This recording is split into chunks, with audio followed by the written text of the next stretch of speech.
Hey y'all, it's your girl Shanika G. I'm just coming to you for a quick second, just to talk about how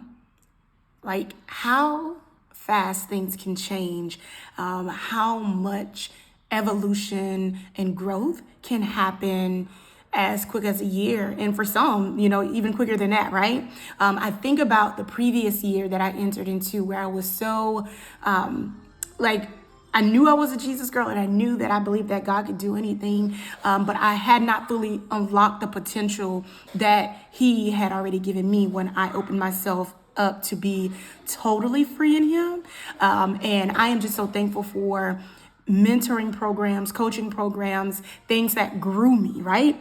And so in this season of my life, I'm in a space where I am walking fully, boldly, unapologetically into what God is calling me into. And it's beautiful because it's not like I'm doing my own thing in my own way, but it's more of me being attentive to ask God to invite Him in not just areas of business, but in my household, in how to pray for loved ones, in how to show up when I go in places, even when I'm upset. Example.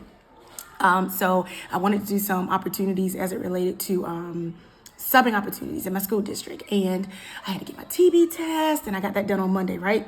But then I had to get it read today. And what the young lady did not inform me of on Monday, she said to me, "Oh, you can come back on Wednesday anytime between 12 and 5. We close at 5. I'm like, "Okay, cool, bet. I'll come at 12, get it done, send stuff into, the appropriate channels and have it over and done with." So I arrive at like 12:30, and upon checking in, the lady at the front desk informs me that the doctors that are able to read the results are not in, and that they wouldn't be in because they were at lunch from 12 to 2. Y'all, your girl was upset. I was truly upset about it.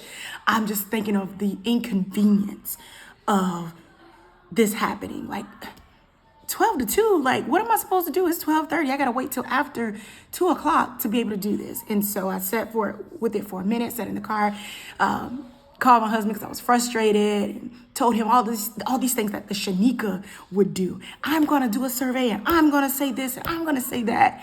And after I got off the phone with him, it was like, God was like, "Yeah, but when you do all that, are you really showing up in the manner that I've called you to? Are you really doing what you're supposed to? Are you doing this out of being frustrated? Or have you seeked me to find out how you should navigate that?" Because regardless in where I go, I have to remember, because I belong to Jesus, I am the salt of this world too. Like, we as Christians, as believers, as sons and daughters of God, we walk in a certain manner. And we have to make sure that we, as much as possible, are being image bearers of Christ, which means I can't go up in there showing out and acting like the old Shanika would have done and have an attitude, trying to get my way, or whatever the case is. And when I chose to go back, I chose to just show up in the way that God has called me to be. I walked in, had the same attitude from Monday to that afternoon at 12:30 when I walked in, checked in, and it was like as soon as I did that, they got me back. They knew the urgency of what I needed. And because of the inconvenience from earlier, they placed me above all the others that were waiting in the waiting room.